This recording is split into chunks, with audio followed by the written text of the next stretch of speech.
in student loans than we paid on our mortgage when we finally did buy a condo. For the first 8 years of our marriage, we were paying more in student loans than what we were paying for our mortgage. The number of college graduates that can't find work or that can only find work well beneath their skill level. I fully support the effort to extend the low interest rate on student loans. President Obama versus Mitt Romney on student loans. Now, more on our big story. The Obama campaign reacts to Romney's speech tonight. Joining me now is the campaign spokesman, Ben LaBolt. Mr. LaBolt, what's your reaction to Mitt Romney's speech, in particular his claim that because the president has failed America, he will run a campaign, and you are effectively running the press for that campaign, full of diversions, distractions and distortions? There he goes again. The fact is that Governor Romney knows that this election will be like any other. It'll be a choice between two candidates, two records, and two visions for the country. He's had a monologue over the course of the past year, tearing down the president on the campaign trail. But ultimately, this will be a choice between a president who brought us back from the brink of another depression, who bet on American workers to revive the auto companies.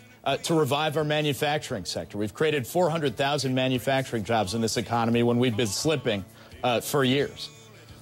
But tell me this, a governor. But tell me this: what happens? What happens if a large number of Americans do exactly what Mitt Romney said tonight? They ask themselves, is it easier to make ends meet? Is it easier to sell my home or buy a new one? Have I saved enough for retirement? Am I making more in my job? Do I have a better chance to get a job? Do I pay less at the pump? What happens if a large number of Americans, come November, conclude that actually most of the answers to that are no? Well, the fact is, a better title for Governor Romney's speech tonight than A Better America should have been Back to the Future, because he's proposing the same economic policies that got us into the economic crisis in the first place. More tax cuts for millionaires and billionaires, letting Wall Street write its own rules again. You know, we've tried those same policies before. We passed those tax cuts in 2001 and 2003. They were supposed to unleash growth. They were supposed to unleash job creation, and they didn't. He praised the recovery during that period, but it was much more tepid than the sort of job creation we're experiencing now, the number of exports that our economy is producing right now, the number of small businesses that are opening right now. And Governor Romney made a series of promises in Massachusetts that he didn't keep, similar promises to those that he's making today. He said that he'd make the government smaller. It expanded under his watch in Massachusetts. He said that he'd keep taxes low. They went up by $750 million a year in Massachusetts. He said that he'd create jobs, but Massachusetts slipped to 47th out of 50th in job creation under Governor Romney. Let's look at the interesting strategic move by the campaign today, which was the president's appearance on Jimmy Fallon's show, where he slow-jammed the news. Let's watch a bit of this. Do you know Mitt Romney? I've met him, but we're not friends.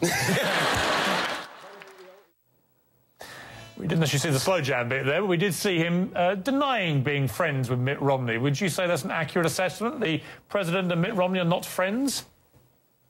Well, I think they've met one or two times. They met along the campaign trail during the primaries the last time around. I'm sure they'll be seeing more of each other face to face, but I don't think there's any doubt on the policy front that we're facing some stark differences here, a return to the same policies that caused the economic crisis and the president's vision, which is building an economy that lasts, where hard work and responsibility are rewarded, and everybody plays by the same set of rules, and everybody does their fair share. The president also on Jimmy Fallon said that some of the U.S. Secret Service have been knuckleheads, his description for them. If a large number of the Secret Service are knuckleheads, is it time for the chief knucklehead who runs the Secret Service to step down?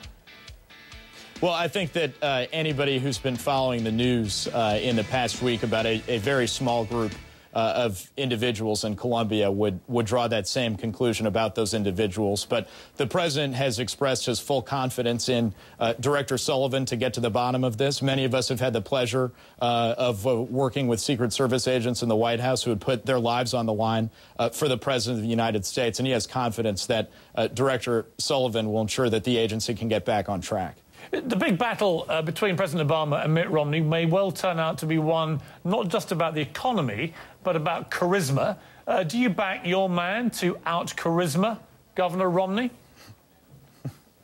Well, I don't think that ultimately that will be the final test. But what's incredible is that after these 3 years in office, the president has remained the normal guy that he was when he got there in the first place. You know, he talked today about the fact that he and the First Lady just paid off their student loans not too long ago. But what's more out of touch about Mitt Romney than his statements joking about being unemployed, saying he feared getting a pink slip, are his policies. And the fact are they stack the deck against the middle class. They stack the deck against seniors. And they're under the false assumption that if we just keep showering giveaways among millionaires and billionaires and the folks at the top, that will restore economic security for the middle class. And that's a flawed premise. We've tried that before.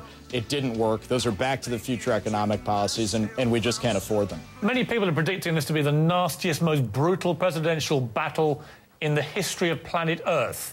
Can you reassure me that it's going to be a genteel little romp in the park, or is it going to get nasty now that we know it's Mitt Romney?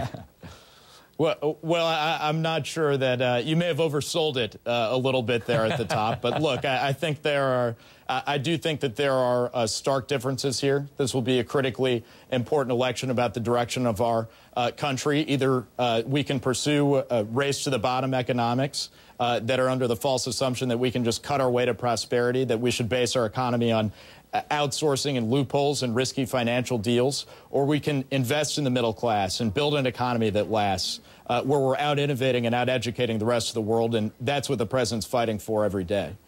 Ben LaBolt, thank you very much for your time. Thanks for having me, Piers. Coming up, Rick Santorum, will he endorse Mitt Romney? Can he stay relevant in the Republican Party? My exclusive live interview with Rick and his wife Karen, who are entering the studio as I speak. First time they've ever come into my lair, from what I can remember. Welcome to you both. This could be great after the break. How lovely to see you. So nice to see you. Congratulations. Thank you. Thank you.